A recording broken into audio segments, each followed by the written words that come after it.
What's up, everybody? We're on air. How's it going? We're here. There's nobody here yet, but we're just waiting for them. It's very bright on YouTube. It's a little bright. Here. Let's turn it down on Elgato, or I can edit that. What's up, everybody? Just gonna darken that a bit. All right, we got nobody watching, so we're good. Look at that, much better. Yeah, it looks so much better. Cool. What's up, people? Nobody's here yet, but we're on air. We've got some nice light. We've got the setup going here. We're waiting on the coffee. We're waiting on some of you guys to arrive. We got one guy, CYKAAYHEN, Yo. Thank you for being here. This is no advertisement for Sonic. This is just me being thirsty. Yeah. Oh, is that Subway? Yeah, we had Sonic earlier. All right. What's up, man? Hey, Vlog City and Switchback Events, morning from Australia. Thanks for being here, guys. We're just getting started, getting everything all situated. Welcome to Cameras and Coffee, episode 3. Yeah. This is our third one. Can you believe it? No. Connor just finished making some coffee. We got a pour over here. This is Chemex. Yeah, Chemex. I mean, it's technically a version of pour over. Yeah, I'm a coffee snob. Yeah, so be careful about the laptops. We don't want to ruin that. Everything look good for you guys? Everything look good on the stream? Let us know if everything looks and sounds better than it did last time. That's all we're going for. Is we're hoping that we're incrementally getting better every time we do this. So I think it looks much better than it's ever looked. Yeah, no kidding. I think it's an extra light. Hey, Brandon Washington. Dude, we just watched your video about the roll axis. So cool. It's actually like, you actually taught me something. Like I actually, like right before the video started, I changed my settings for the roll. I was doing the roll thing incorrectly and it wasn't working all the time, and then you solved it. So thank you, Brandon. All right, well, Vlog City, we'll save that question for a minute. Let's just get this thing introed. If you guys have any questions, let us know in the comment section below. But let's just get the thing started. We're here, we're talking about the Ronin-S. We've had it now for, what, how long, Connor? A month? We've had it for like a month. Give or take. DJI sent it to us. We got it pretty much when a lot of the early people got it, like people who pre-ordered the Ronin. We got it pretty much when they got it. So here it is. This is the one that we have. It's got some Chinese writing all over it because it's not full production. This is not a fully like finished version of it. But the DJI told us it was 98% there. So we're gonna actually set this up. I'll just close my laptop for now. You've got the stream open. Yeah, I got it going. I'll just make a little bit of room here. But I've actually been using this for a month now. We took it to VidCon. We've shot a couple of different things with it. I shot an entire like Hollywood documentary shoot thing. We were in Hollywood. That was pretty awesome. That was a lot of fun. You got to see the stars and actually it's actually kind of nasty, to be honest. Yeah. Hollywood's gross, guys. I gave Connor a heads up that Hollywood sucks, and he saw that firsthand. But we're gonna balance this here on camera. We also have the Sigma 24-70 2.8 with optical image stabilization on here. Video went live for that lens, what, 2 days ago? Yeah. 1 day ago? Yeah. I don't remember. Yesterday it went live. This camera with this lens is pretty heavy, and it, like, honestly, I think it weighs probably about 6-7 pounds. It's nuts. So this is a good example of how heavy the payload is. And guys, let those questions come in. We will answer them, I promise. I just want to kind of get this thing started, get people going I can here. scroll out, no problem. We've got 17 people here right now. Thank you for watching, guys. It really means a lot. But yeah, we've got the Ronin here. I'm going to balance it. I kind of pre-balanced it. That's good enough. I'll turn it on. And as you can see, I'm actually using my DJI or my small HD focus monitor on the gimbal. It's working great. I'm gonna make a whole video about this. You guys ask a lot of questions about it. But yeah, the Ronin's on now. We've got all the settings. This is my cinematic mode, really smooth and cinematic. And then this is the fast mode. And we are actually finishing an edit right now on the Ronin-S. We've been spending a lot of time on it. We've actually spent all week on it. We shot a couple of tests with it, a guy skateboarding, Connor went hiking, and we got some footage of that. And then we sat here in the studio and tried to go over all the specs, and I tried to just explain my perspective of this compared to like a free-fly Movi, and honestly, I am really excited about this gimbal. It's a big video too. Yeah, it's chunky. It's got a lot of info in it, but you'll like it. It's kind of like, it's a 15-minute long video. It's gonna go live in the morning tomorrow, so get ready for it. We're not completely finished with it, so we have to finish it tonight.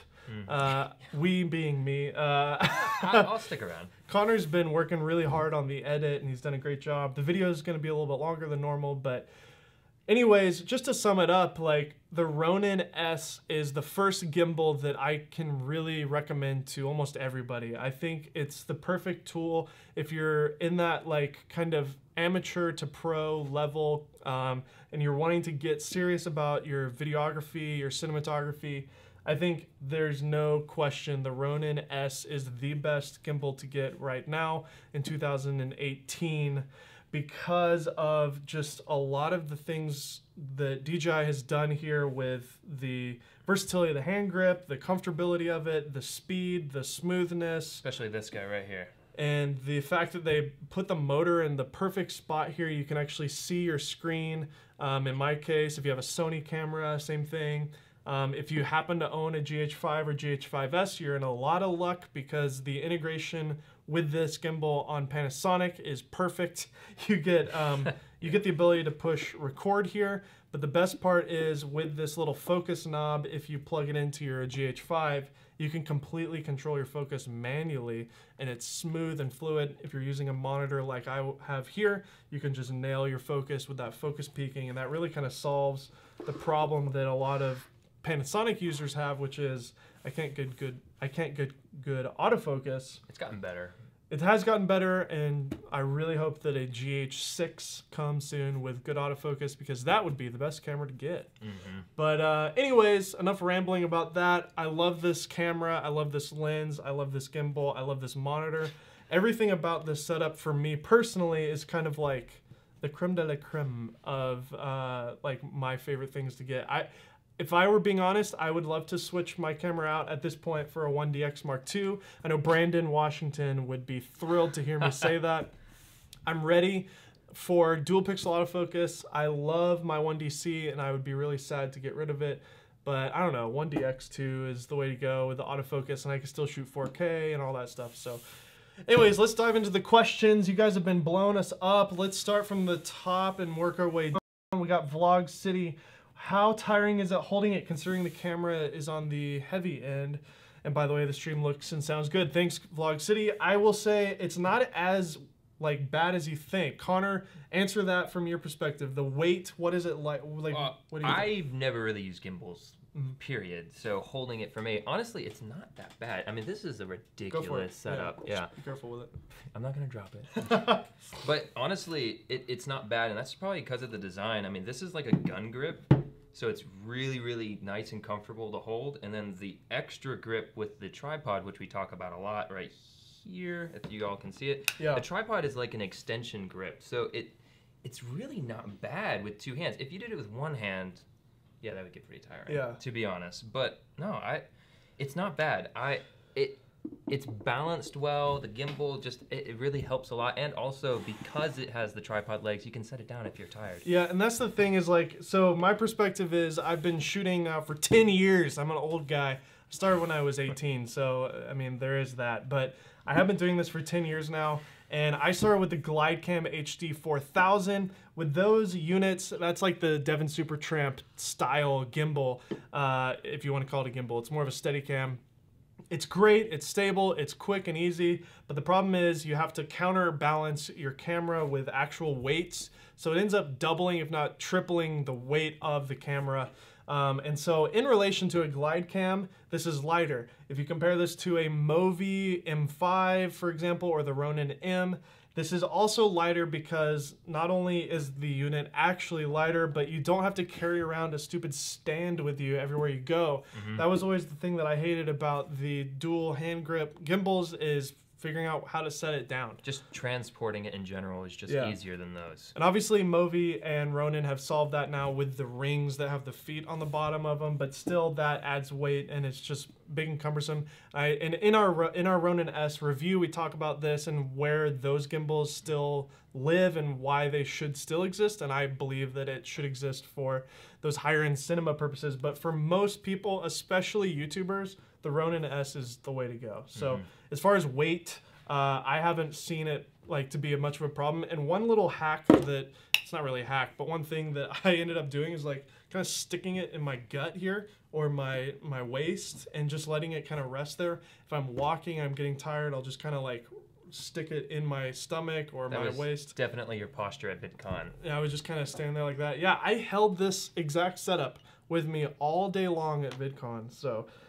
it's doable. And honestly, I wasn't like, because I could set it down, I didn't really get too fatigued, and I don't work out like at all. So so yeah, next question. D is asking on the same note, can you buy handlebars? Can you buy the handlebars? D, not yet. DJI hasn't started. We're back. Sorry guys. Oh, are we there? Cool. All right. So, anyways, sorry about that. I don't know what happened. Was that the camera? It seemed to be the cord, actually. Camera's okay. fine. Well, anyways, we're back. What was I talking about? Hand grips. Zion Crane actually makes a great hand grip that has a little handle on the side. So, moving on. Brandon, of course, asking about the Brandon. monitor. Yeah, Brandon. So basically, all you got to do is take the focus knob off of the side here and use one of those screws. Take the, there's a hot shoe mount on the small HD focus monitor.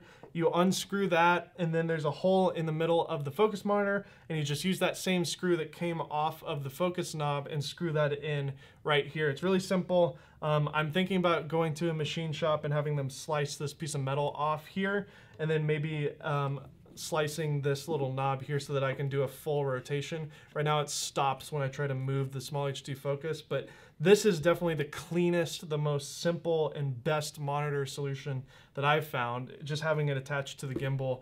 And obviously this monitor is super lightweight and really, really good. So I'm gonna do a separate video on my personal channel about how to put it onto the Ronin, if you have any more questions about that. How does it compare to the Zion Crane? So, film kit, are we having some, it might be internet too. It's really low res. Anyways, let's just keep going. So yeah, Zion Crane 2, we have done some tests with it with our friend, and it's okay. The Zion Crane 2, Brandon Washington knows all about it. Actually, he's in the comments right now. So I would definitely check out Brandon's channel. Brandon Washington knows all about the Zion Crane. Watch his review of the Ronin-S. He really speaks to that. We are getting a Zion Crane actually in the next couple of weeks. So we will be doing a side-by-side test with the Zion Crane. So make sure to stay subscribed for that. I can't really. We have limited. We had that one quick.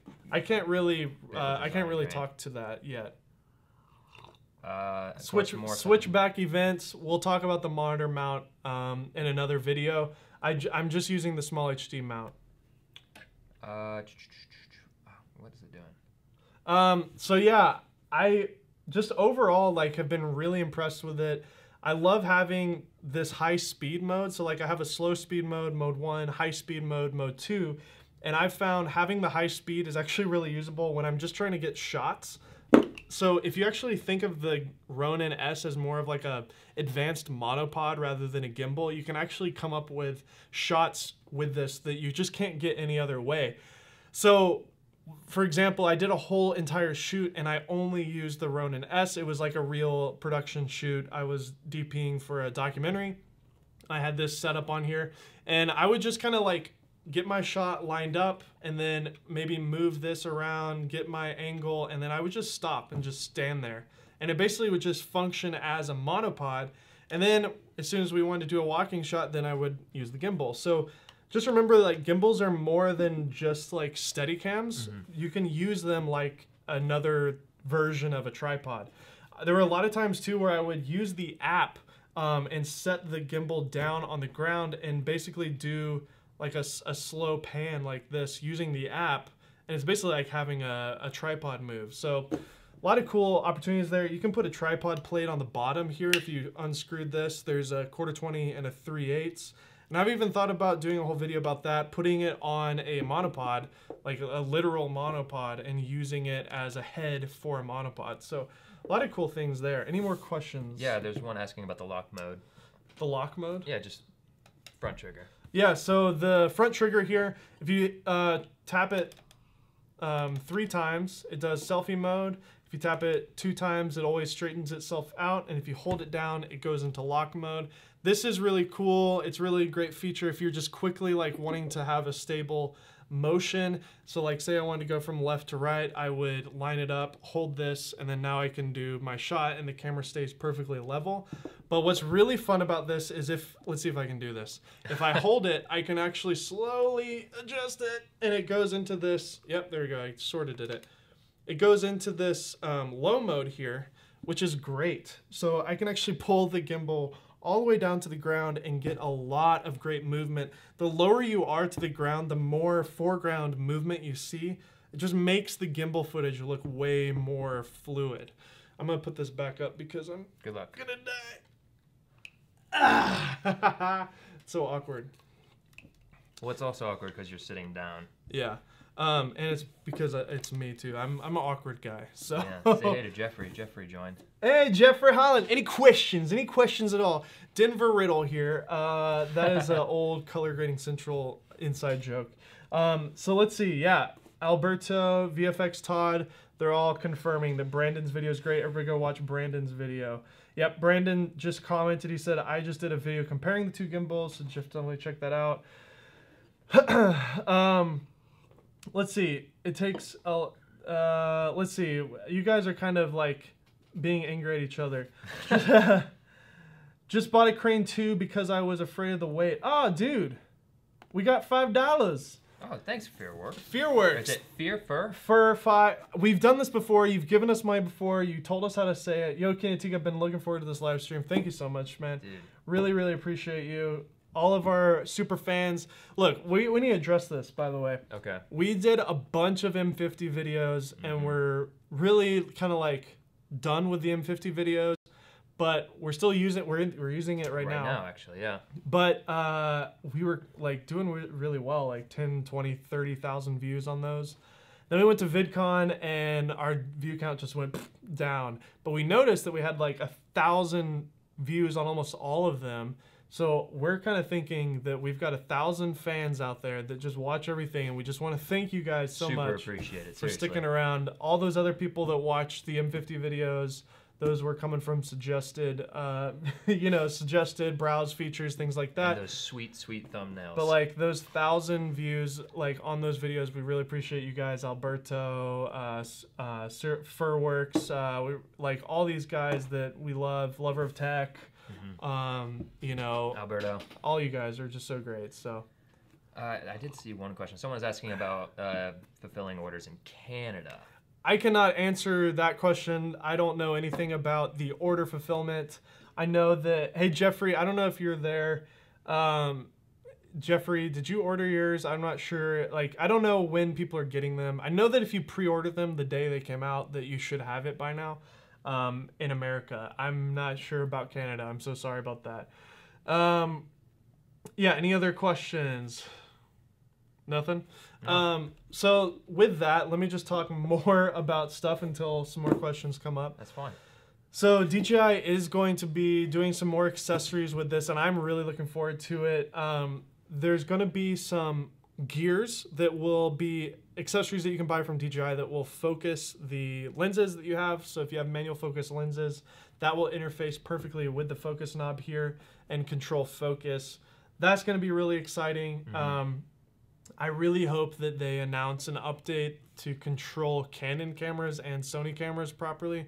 Right now, Sony cameras are kind of like sort of working, and Canon cameras you can sort of start stop, but it's really finicky and really bad. So that's one thing that I really hope that they do. When we were at VidCon, a DJI employee told us that if Canon doesn't work with them, they're gonna just try their best to like reverse engineer it and figure it out themselves, because they understand how important that is for the users to have start stop down here, because there's a little record button right there, which is just the perfect spot. You know, you're holding the gimbal, you don't want to have to, it's not a big pain in the butt to reach up and touch it, but it would just be nice to be here. It'd be nice and convenient. Someone's asking what's the price and how is the app for it? Yeah, so the price is great. It's $6.99, and I say it's great because, again, my perspective is coming from just doing this for the last 10 years and seeing technology just get cheaper and cheaper and cheaper.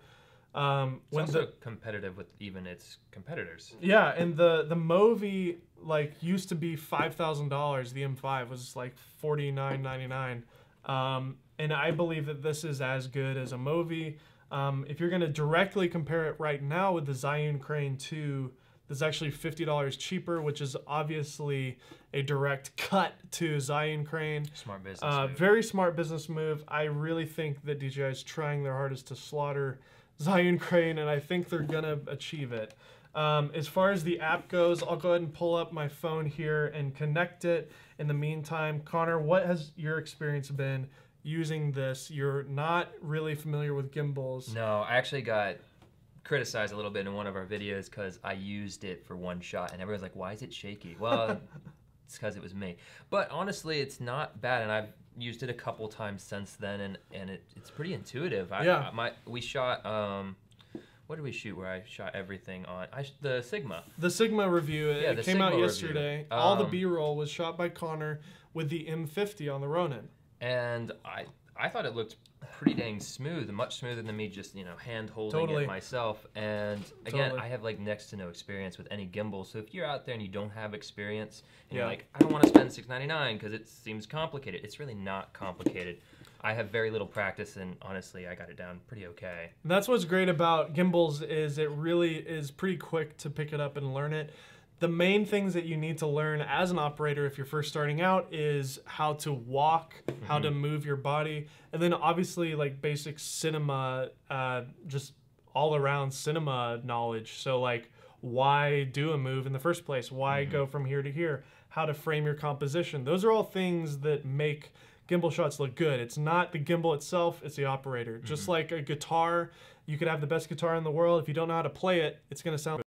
But you give it to a great guitar player, it'll sound great. If you do the work and learn how to be a good gimbal operator and you use this, it's great. So with that, I'm gonna show you the app here. I'm in the control settings right now. I have it set to my cinematic mode, which is a very dialed down, slow moving mode set. I have all these things on my personal channel, actually. We can maybe link that video here in the chat. Okay. I talk about all the settings that I use for this camera, so if you're curious, just search Dave Altizer Ronin. Yeah, I got it. But yeah, here's the app. This is what I'll do sometimes. I'll set the thing down and do like a slow move, like it's a tripod shot or something, and it's really nice, really usable. Another thing is you have these panorama modes. I've never messed with it. There's also a time lapse, a hyperlapse mode. I've never messed with that either. But you can play around with all these different things, and it's really intuitive, really easy to use. One thing that I really love about the app is it actually works really well. Connor just posted a link to my video on my personal channel where I talk about the settings and stuff. Very in like high detail. It's not as edited and pretty as our Kinotika videos, but it's like really nerdy specs and stuff. But like I was saying, there's Bluetooth and Wi-Fi going on here between the two, and it works really well. I've never had any problems connecting to it, and it always stays connected. So I really love the app. The app on the iPhone in particular, I haven't used it on Android, obviously, but yeah, high praise. And it's also cool because you can have someone operate the app while you just operate the gimbal. And you don't have to worry about like a specific move, which we did. We did that. So in fact, I'll do it right now. So Connor, you can operate the roll, and then I'll operate the camera. So this is, it's this one right there. So this is a mode that I actually just watched Brandon's video. If you haven't seen it, go check out Brandon Washington. I think he's in the comments.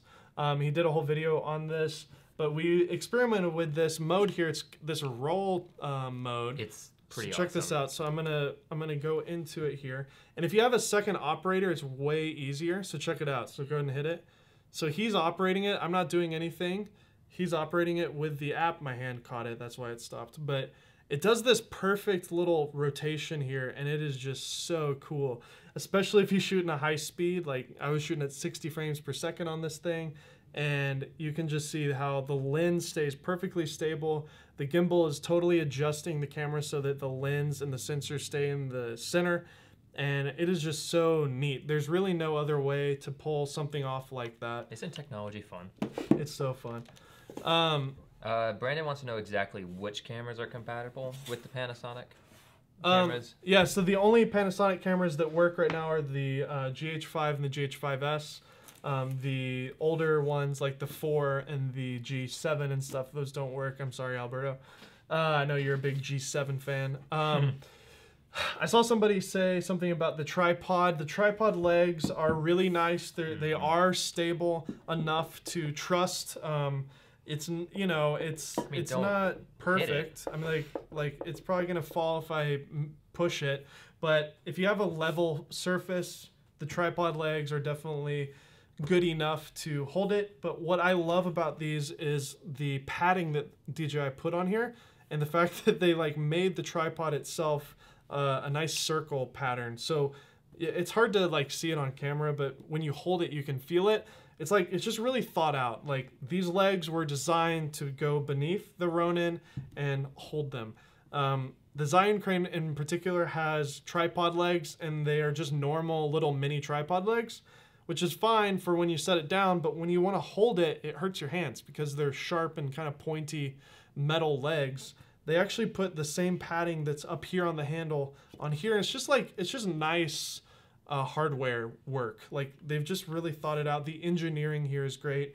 I wish there was a quick release. Like I wish I could push a button and then the legs would just kind of pop out. That would be nice. But maybe somebody will make an accessory like that in the future. Or the Ronin-S 2. Yeah.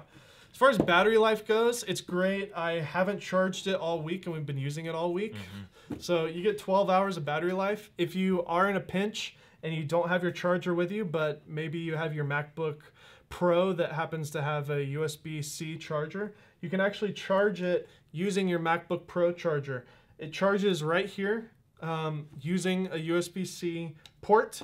The DJI charger obviously comes with the Ronin-S when you buy it, and that's the best one to use, of course, but you can use a variety of USB-C plugs. Maybe you have a Nintendo Switch, you could use it the same. Oh, really? You could use the same charger for the Switch on here.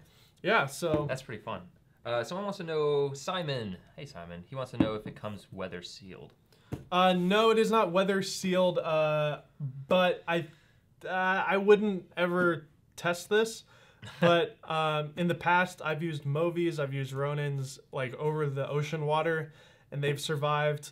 Salt is always awful for electronics, so I would highly advise against hanging this over a boat, for example. So say you want to get like, you're in a boat and you want to get like a nice shot really close to the water. I wouldn't do that. I think that's a little too risky.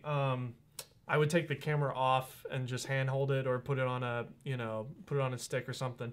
But I did get it a little wet in our video review. You'll actually see we were in a little fountain and it did get a little wet. Actually, I think our thumbnail that we're gonna be posting tomorrow, you'll see the thumbnail, like there's a lot of water in the thumbnail and the Ronin's in the shot. Such a great Thanks to Malachi Salih, by the way, for snagging that. His name is Vlog City in the chat, Malachi Salih, amazing photographer. He was hanging out with us all day and he actually took our thumbnail. And if there's any YouTubers watching this right now, I can't stress enough, hire a photographer to like follow you around all day and take thumbnails. Or if you can't hire a photographer, then just, make sure to take your own pictures. Yeah, but like take a picture. Dedicated picture. Like stop what you're doing, say it's time to take a thumbnail, think about it, frame it, take a picture. Don't just pull a thumbnail from your video. That's one of the things that we learned. Anyways, Brandon Washington, you guys are blowing it up in there. Thanks a lot, Brandon, everybody talking in here. This is great. What are we seeing here? Anybody? I don't know, but why don't you go ahead and talk about the fact that you can take it off, and potentially attach the gimbal itself to other things. Okay, so I'll turn it off here so I can do that. I don't know if I can because I have the monitor on here. Oh shoot, I forgot about that. Can you grab those little Allen wrenches? They're outside. You'll see them in a little bag. Okay. I can't take this off right now because I've got this small HD monitor. Woo, it's droopy. But we can show you how that works. That's one of the kind of maybe the downsides about the Ronin-S is the fact that the battery system is the actual handle itself. That's one thing that the Zion Crane is nice. You can just have a bunch of those little batteries in your pocket. This is great. So you'll actually see how I put my monitor on here now. Hey, live demonstration. So yeah, I'm just gonna take this. This screw that I have screwed into the small HD focus is the exact same screw that's screwed into the focus knob on the side here. So I'm just reusing that from DJI, and I'm using the small HD monitor. So yeah, right now I'm demonstrating how to take the battery on and off, and hopefully in the future DJI will make some other accessories to either charge the handle. It's one thing that's a little weird is like the only way to charge the handle is when it's connected to the gimbal here. So like here's the charging point, but like you'll see here, so I'll take the battery off. So I just undo that quick release, the gimbal comes off. Carefully set that down, and then here is this here. So this is the battery.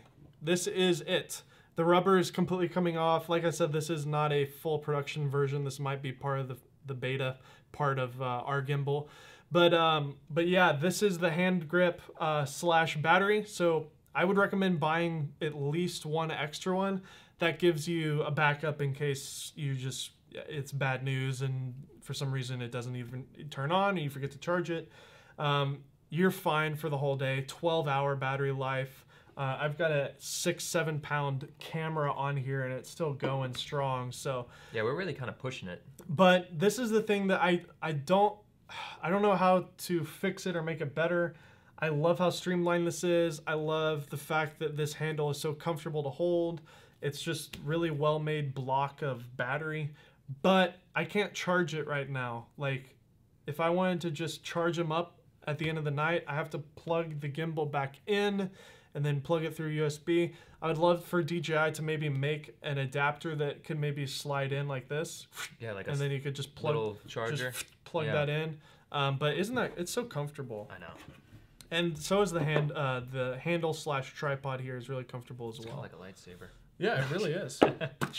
So we'll put this back together, but hopefully DJI will just continue to make accessories. There is a 3/8 screw on the bottom there and a 1/4-20 screw. So whether you want to put this straight on a tripod or use this or a different plate, that 3/8 is going to come in handy when you're using like higher end stuff, especially like I said, if you want to directly put this on a tripod. Could be a really interesting use case. Speaking of tripod, let me grab my tripod and you can show the plates. Okay. So yeah, by the way, this is my monitor setup. This is the small HD focus monitor right here.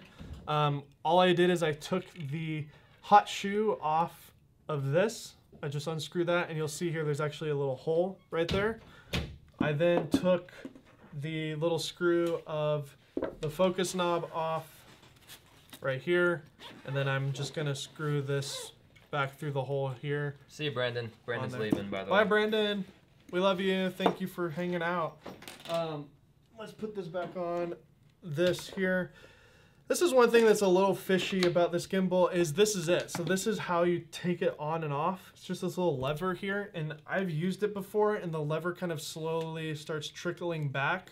If it trickles back all the way and you're shooting, like this can happen as you're shooting, and that would be awful. So still, again, it may just be our gimbal. Yeah, and I did talk to some other people, and they said that they had the same issues. So it does seem like it's common, but having this on here actually sort of helps because you can't take it off when I have my monitor plugged in here. So I'm gonna go ahead and screw that in.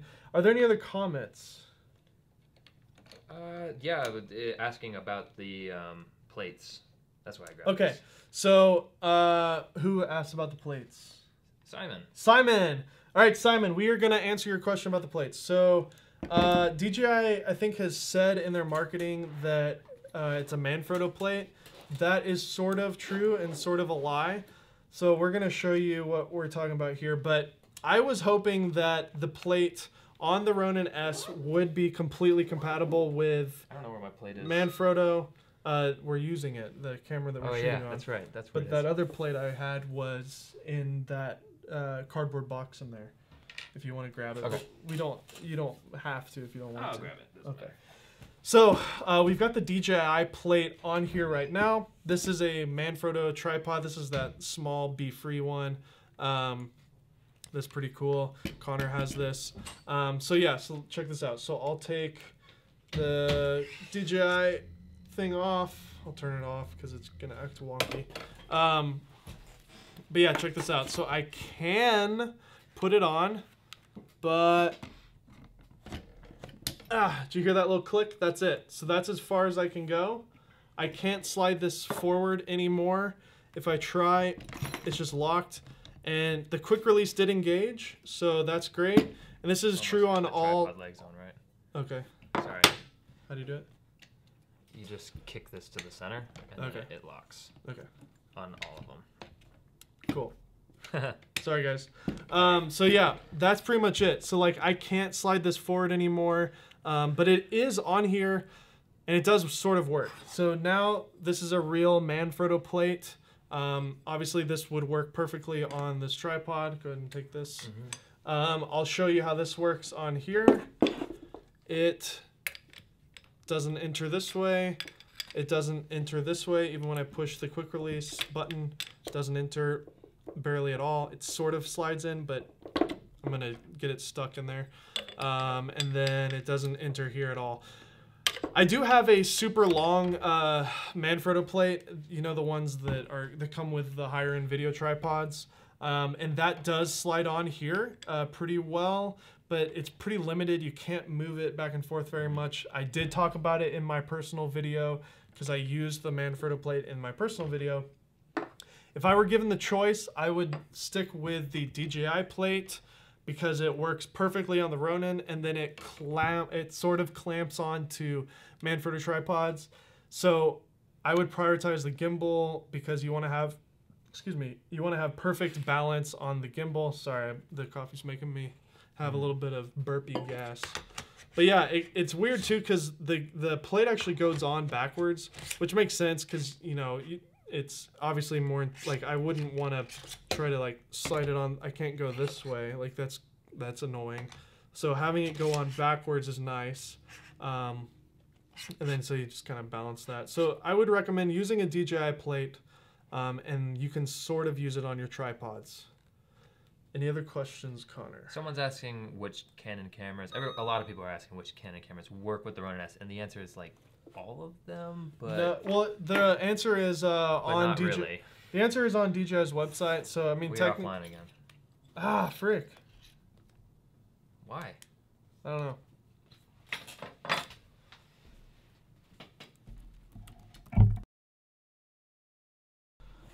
Hey, we're back. Okay, sorry, I don't know what's going on. We need to definitely buy a camera that's specifically a live stream camera. We also need to have better internet. Anyways, what Canon cameras work on it? DJI has all of the Canon camera compatibility on their website, so check that out. 5D, 4, 1DX2, 70D, 80D, cameras like that. But the only thing that you can do is use this IR thing, and it's kind of doesn't really work very well. So technically, you could use any camera that will fit on here. Technically, but you're not gonna have any you're not gonna be able to control your focus or stop with the remote button. You would just have to do it all up here. I did hear from a commenter on one of our videos that apparently the 5D Mark IV controls focus through the Ronin-S. We haven't tested that. That would be great. So hopefully DJI is working on that. Is it back on, by the way? Everything's looking good. Yeah, everything says we're back. Okay. G7 for live streaming. Alberto, you're actually right. The G7 is probably one of the best, cheapest cameras to use for live streaming. So honestly, I was considering a G7 because they're like $300 and it would solve our live streaming woes. That's really all the questions we have right now. I use the IR. Look at so Jeffrey Holland. I use the IR on the 6300 and it worked well. We'll test with the A7S soon. Yeah, so the IR works. My friend Jeffrey Holland, who's here in the comments, he has used the Helix gimbal from Lettuce for years now, and he uses the little controller from Sony, and you could still use stuff like that. You can use like little USB controllers and then either gaff tape it onto the handle here or put it off to the side. Obviously, you want to have all that built into the handle. It's just cleaner and nicer, but you can always use little USB accessories and stuff like that too. But the IR controller is kind of fidgety and weird. It's basically shooting a little IR signal at the camera and telling it to start stop. Let us know if you guys have any more questions. I'm just going to keep rambling about some of the things that I love about it and some of the things I hate. As far as the things I hate about it, I don't know. I can't really think of many. I do think that one-handed gimbals are going to suffer from stability compared to the two-handed gimbals. When you're using a two-handed gimbal like a Ronin or a Movi, the shots tend to be a little bit smoother because you just have an extra point of contact. When you're doing handheld stuff, you're kind of just holding it by one hand, and if you do have two hands on it, this one's not really doing a lot. And so I'm really looking forward to getting those hand grips because I really think that will... Didn't you say you could kind of make use it work? Zhiyun crane handle? Mm-hmm. Yeah. Yeah, so Zhiyun Crane makes a handle system that is really nice. It has a hot shoe on the top, so you could actually mount the small HD natively on there, and it's got like a little grip on it and stuff. And so Zhiyun Crane makes one, and it should work. So you could do that route until DJI makes their grips. Their grips are probably going to be the best, most intuitive ones to get. I only work with AF. I just bought the Crane 2, not V2, but I will test it, and if I don't like it, I'll send it back and buy the Ronin-S. That sounds like a good strategy, Lewis. I do think that the Ronin-S will serve you well. I think the Zhiyun Crane will serve you well too, but I do think the Ronin-S is a little better. So, but I'll let you be the judge of that. Simon, too heavy? I don't think it's too heavy because you can... First off, set it down, but you can also set it on your gut like this, and that's usually what I do when I'm walking around. I'll just kind of like let it sit here. You could maybe even put like a neck strap on it or something and kind of like let it That would be kind of a there. fun little hack. Yeah, and then if you wanted to mount this on a monopod, you could still pick up the monopod and do gimbal shots, and if you had a take that off and then go strip down gimbal mode. But what's great about having a monopod on it is you could easily set it down when you're standing up. You don't have to like put it on the floor or on a table like it is now with this little bit more compact setup. Yo, who do you think has the best 4K? Forget autofocus, just image quality. Interesting question, Alberto. I think Panasonic probably with the GH5S has some of the best all-around 4K. I do think Canon's color science is a little bit better, but I do really, really love the way the GH5S color looks. That 4K is crispy, it's sharp, it's clean, the low light is amazing. Like, the GH5S kind of has everything that I've really ever wanted, except the autofocus isn't what I wanted. But yeah, you were on the edge of buying it. Well, even to this day, I'm still like pretty much every day thinking about the GH5S, especially now with the Ronin. It would just pair perfectly because I could control the focus and use my monitor here and like nail focus, and that like manually focusing on a gimbal is the way to go. The reason that I highly, highly recommend manually focusing on a gimbal is, and Connor recognized this, but when you're on a gimbal and you're just full auto, the camera just doesn't know what to focus on. Like, you have a subject that's moving, and so the camera doesn't know, like, maybe you're shooting from behind, somebody walking. It tries its best. So usually when I am using a camera with autofocus like a Canon or a Sony, I just put it on the 1-point autofocus and just have it like either on the center or like use my finger to touch the screen and move that point. That's usually the best way to use autofocus on a gimbal. But I am curious, I've actually never fully used like a manual focus wheel or knob, like Red Rock Micro has an amazing system that you can use on gimbals. I've never used anything like that, but in the past I've actually manually focused the lens while using a gimbal, and it's not impossible. I used to do it all the time, but I'm really curious to see how simple and easy it would be having an actual focus knob on here with a good monitor like the Small HD.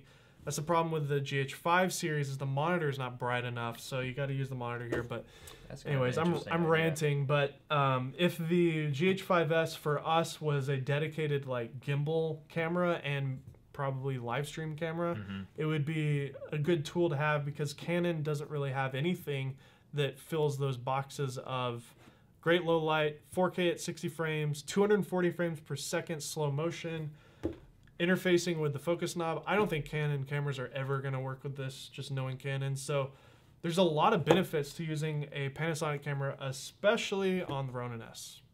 Yeah. This is kind of a fun idea, but it's not. It's kind of for weird. works. Yeah. It's just having it mount to like a backpack or a shoulder. Would be, so Furwork says it would be pretty cool to mount it over your shoulder onto a backpack and have someone follow you with the app to run it for travel/outdoor footage. Interesting. I mean, at that point though, if you have someone following you, then you don't really need it to attach to a backpack. You just have them hold it.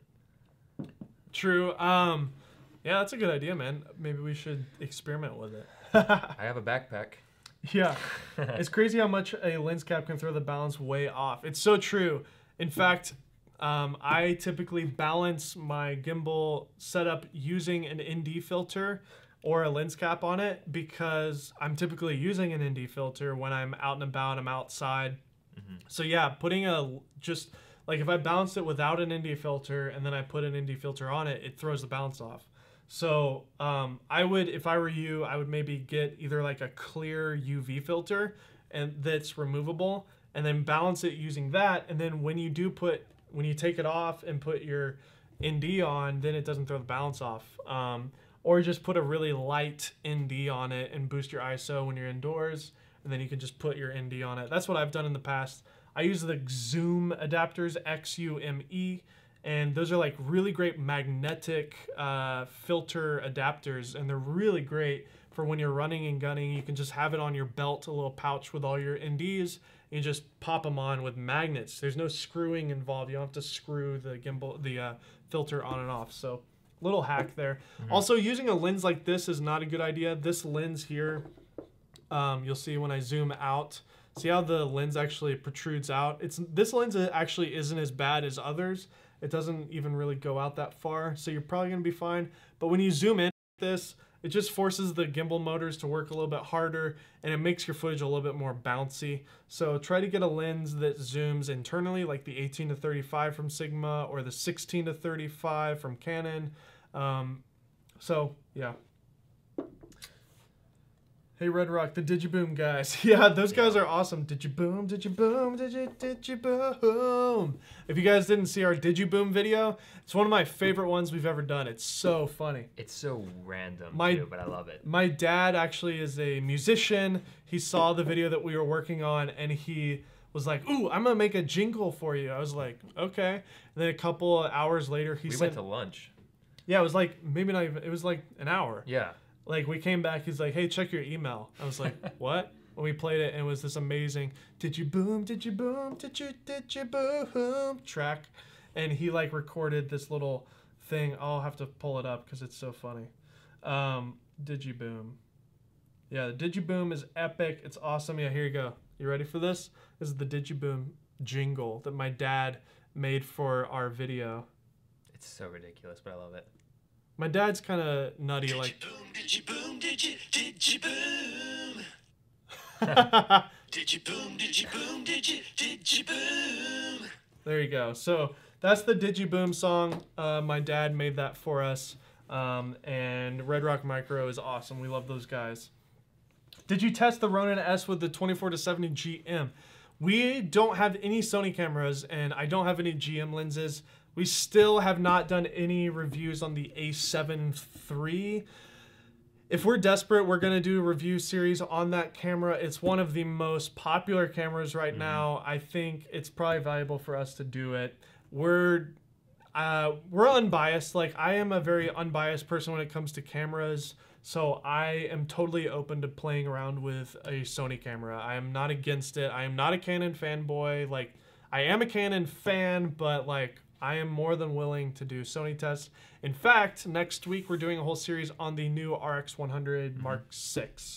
So I'm actually really excited to play around with that. Casey Neistat did a video about it like 2 days ago, and that's when I was like, okay, this is relevant now, so let's talk about it. 16 to 45 or 16 to 35 f4 IS is on the way to go, but wonder if IS is supposed to be off or on when on a gimbal. Great question, Simon. On. So IBIS is different than IS. So if you're using a GH5, turn your IBIS off when you're using a gimbal because it looks kind of wonky and it might interfere with it. But if you're using a lens with image stabilization, I always leave it on. It just helps smooth it out even more. The IS doesn't like interfere with the gimbal moves. It only makes it smoother. So if you're using the 16 to 35 f4 Canon with IS, definitely leave the IS on. It's only going to help you. It's not going to hurt you. If you are on a GH5, however, turn the IBIS off on the sensor. Anyways, yeah. Wow, I'm surprised even a filter or lens cap would throw it off. Yeah, it does. Although Furworks, it's not going to throw it off in such a way that like you can't use the gimbal. The motors on this thing are really powerful. If you're not aware of the like load capacity on this, it's like 8 pounds. So you can put like, this isn't even maxing it out at all, which is kind of crazy to think because this camera is huge. Yeah, but we saw somewhere that someone put a red on it. Yeah, DJI put a red on it at Cinegear. And you can put a stripped down red on this gimbal, which is fantastic. I really, really think that DJI was thinking a little bit more long-term with this gimbal. Now is the time to buy it. This gimbal just came out. They're not going to update it for a while. This definitely is probably 2-3 years in the making. We're looking at a lot of research and development, millions of dollars creating this thing. Here it is. It does everything we want. This is the gimbal to get. Without a doubt. If it was a little bit lighter, that would be nice. Maybe if they changed the metal with carbon fiber, that would be great. But then the price would go way up. Like it would probably be $1,500, maybe $2,000 if this entire thing was carbon fiber. But it would shave like probably a full pound or 2 off of the gimbal. Todd is talking to you still about the IBIS. Okay, so VFX Todd is actually telling me that the IBIS works good with gimbals. I turned it off with the Ronin-S. The footage had a lot more jitter in the shots. Okay. I found that it wasn't as good with my testing with our friend and with Zach. You guys haven't seen him yet. Zach Mayfield. He lives here. Really great YouTuber. Amazing guy. We're hoping to do some sort of collab when he gets back. He's on tour. He's in a rock band. Like literally. Metal band. He's literally in a hardcore like rock band. So I love this guy, Zach. Maybe he's watching. Probably not. But when we used his camera, it looked a little jittery and weird when we had the IBIS on. So I told him to turn it off. But I don't know. If you want to leave it on, just do your own tests. Don't take my word for it. Do your own tests. I'm no expert. I am just a fun little camera nerd. Like I just like to experiment and play around. So yeah, if the IBIS is good for you, then use it. I would suggest learning proper gimbal usage, like learn how to use your gimbal properly, learn how to do your moves, and use lenses with IS if you want to have an extra layer of stability. And yeah, play around with IBIS. I don't know. I don't have one with IBIS. Do you guys like Olympus cameras? Alberto, I love Olympus cameras, but they don't do good like video. Like there's some things about them that are great, but the video on them isn't good enough for me to like choose an Olympus over a GH5. I was actually thinking of going with an EM1 Mark II for personal use with a 12 to 35. I love that color science that Olympus has. They've got really great stabilization with the IBIS. excuse me. And I love their lenses because Olympus lenses on Micro Four Thirds, even though they're focused by wire, have a little clutch on them that allow you to do like actual manual focus pulls. And the Panasonic lenses don't do that. At this point, I definitely would not go Olympus because of this Ronin-S that I have now. The focus wheel, even if I was using a GH5 with Olympus glass, I wouldn't be able to control the focus. So you have to use Panasonic lenses on Panasonic cameras. It's a little bit of a shame, a little bit of a letdown. I really like Olympus as a company, but you know, they're more of a stills photography company. And I've never used one, so I can't speak to it at all. There is an IS lock on GH5. Okay, interesting. I attached a VFX Todd. I attached a Rode VideoMic Pro to the handle of my Ronin-S with a clamp. Nice. There is a lot of cool workarounds you can do. It's all about your creativity, really. I love this small setup. When it comes to a Rode VideoMic, I've actually put a Rode VideoMic on the camera itself. Could we? And it works fine. With the M50, were you able to put it in low mode with the mic on top? I can't remember if there was enough room or not. I don't remember. Yeah. You're probably going to run into that. If you want to do low mode, you probably would have to take your mic off. Yeah. But I don't know. Because this motor here sits here, it kind of gets out of the way when you're doing low mode. So you might be able to, but it probably will interfere when you're going up and down, trying to do the adjustment.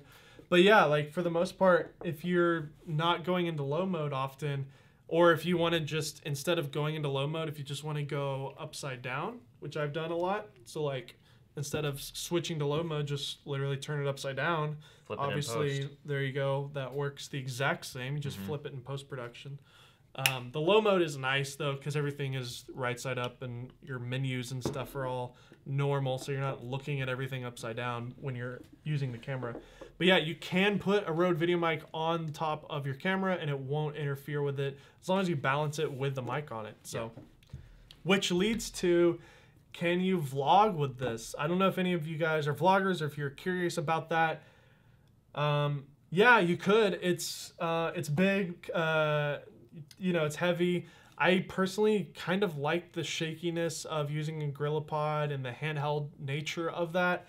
I feel like you would be a little bit more risky and you would get better shots at the end of the day just using a GorillaPod because you're not dealing with all these motors and stuff. But I guess you could vlog with it, especially for certain shots. Connor and I were joking around because I had this set up at VidCon. I was like, I should start a new channel called The Complicated Vlogger. I mean, he's got a manual focus camera only on the gimbal. It's just absurd, but he was vlogging with it. Yeah, I vlogged with it. I had the 10 to 18 on it. Not that you actually made anything with the footage. No, I need to do that. Yeah. Crap, it's getting too late too at this know. point. Just yeet it there. What do you mean? Just yeet it. How do you pair the record button with my camera? None of the cables work with my 6D ports and the infrared is not working. Alejandro, I think there's something with the, it's off. It's on. That was weird. Okay, sorry guys, the stream went off for a minute. Alejandro, it sounds like your camera isn't like compatible, so I don't think you can use it. My 1DC actually isn't compatible.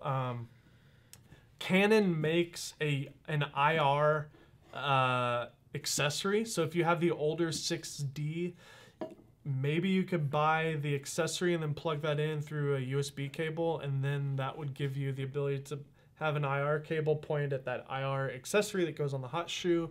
But man, that is a big pain in the butt and a giant workaround for just the convenience of pushing the button here instead of here. Yeah. So I don't think it's worth it to go to all that trouble. My camera that you're looking at right now cannot do it, unfortunately. So I'm just dealing with pushing it right here, which is no big deal. Well, we're hitting about an hour, so do you want to do some like house cleaning, talk about the video that's going up tomorrow? And Alejandro, 6D Mark II.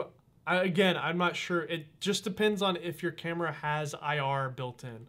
And then, do you guys recommend prime lenses over zoom lenses? I recommend some sort of zoom, but a zoom that has an internal zoom. I like the versatility of having some sort of zoom lens on a gimbal. So like a 16-35 or the 18-35, or if you're on a full so if you're on a full frame, a 16-35 lens is perfect. If you're on a crop sensor, the 18-35 is pretty perfect. It's a little tighter than the 16-35, but I like it. You can use the Tokina 11-16 if you're on a crop. Primes definitely are better quality. Yeah, so I've used both. I've used both. Yeah. I've used zoom lenses, but I also have those beautiful contact Zeiss lenses that I love. They look so good. They look so vintage and sexy. And if you have a monitor down here, then use a prime. Like, go for it. Especially if you have a Panasonic camera and you can control your focus manually, then you're set. So obviously that bokeh and depth of field is going to look better on a prime lens, but if you have a fast zoom lens, that's going to be way more versatile, especially if you're on a gimbal, because it's just kind of a pain to switch lenses on a gimbal. So anyways, all right, so yeah, we're, Connor mentioned that we're at an hour, so we are coming to a close here. If you have any last minute questions, go ahead. Feel free to hit us up. But yeah, the house cleaning of the stream basically is we are posting a full featured review on the Ronin-S. It's a really great video. I'm really excited to share it. We've been working on it all week, and that will go live in the morning tomorrow. So keep your eyes peeled on that. Subscribe if you're not already to see that. If you guys have any suggestions about our live stream, let us know. We're still working out the bugs. As you saw, the live stream cut out like 3 times, so whoops. That might be our internet, to be completely honest. We don't have the best internet. We're going off of Wi-Fi on his Mac. Which is not recommended. No, not at all. We should go Ethernet. But yeah, we're actually getting a new office this month. Yeah, that's huge. That's really big news. This office space has been really good for us. We're really thankful for it. But the AC in here is actually not very good. It's so hot right now. You can't tell right now, but we're both kind of a little sweaty, like under our clothes. So yeah, it's not super comfortable in here. The new room we're going in has got great AC. And it's bigger. It's very big. Like, compared to this, it's huge. So we're really, or as Trump would say, huge. We're really excited because we're going to have a dedicated space to edit. We're going to have dedicated space to shoot. Just let our lights be we don't have to tear down and set. Well, it takes us a good while to like set up for a live stream, set up for a shoot, set up to edit. So it's just going to make it way better for us. For works. Yeah, I remember Max Yurev vlogging with a Blackmagic camera. That was hilarious. And on that topic, if you guys follow Max Yurev, definitely go check out his channel. Just posted a whole video about what's going on with him. YouTube completely demonetized his entire channel. He was making about $2,000 a month off of ad revenue, and now that's completely cut out, and they won't fix it. So if you guys can tweet YouTube creators and let them know that you want them to solve Max's problem, that would be great. Yeah. Because he really needs our support. We love that guy. I met him at NAB. You didn't, but I met him the year before. But yeah, I hope you guys enjoyed this live stream. We're so thankful for all you guys that have been here. You've just pushed us forward. It's really been inspiring and encouraging to hear your comments. Yeah. And to see you guys on Twitter. I'm on Twitter at Dave Altizer. Connor's at Connor underscore McCaskill. Not Twitter though, Instagram. I don't use Instagram. Twitter. Don't worry about Twitter on Connor. He's on Instagram. I tried tweeting and it's just pathetic. So yeah, follow me at Dave Altizer on my personal channel as well, youtube.com/Dave Altizer. I'm going to be posting some more kind of nerdy versions of my Ronin experience there. And I'm about to start up my own stuff coming soon. Not yet. I'm moving and I want to move first. Well, we'll definitely share that when it happens. Yeah, I'm excited to start though. So thanks a lot. Yeah, Film Kit, thanks a lot. I really appreciate the support. You guys are so great. This has been an hour and 3 minutes. So thanks VFX Todd. We love you guys. You guys are just really amazing fans, and we're so grateful for you. You really just help us just get up every morning and do this, and we're just so grateful to be full-time doing reviews. It's a blessing, really. It's amazing. And let me give you a little bit of an exciting little tidbit. We are working on a video that you will most definitely 100,000% love. I can't tell you any more than that. Yeah, that's it. That's all we can say. That might have been even too much. We love you guys, and we're making it the best video you've ever seen.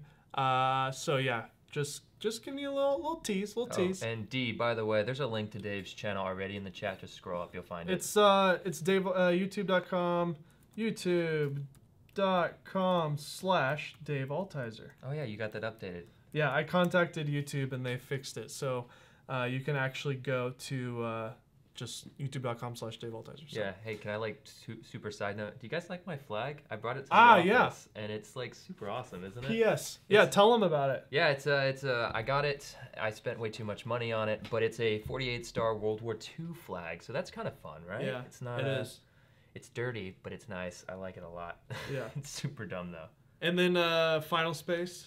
Oh yeah, and Final Space, guys, go watch Final Space. Local YouTuber created a TV show. It's on TBS. It's also on YouTube. Olin Rogers. Olin Rogers is his name. He's a nobody, but he's awesome. So go check out his stuff as well. If you haven't, you'll super enjoy it. Thanks again, guys. We really appreciate all of you, VFX Todd, Furworks, Brands, Logic, D, Alberto. Lover of Tech, Everyday Dad, Caleb Pike, Brandon Washington, wow, everybody. Name dropping everyone. Well, just everybody that's been commenting here. Yeah. Thank you so much. We love you guys. See you next time. Peace.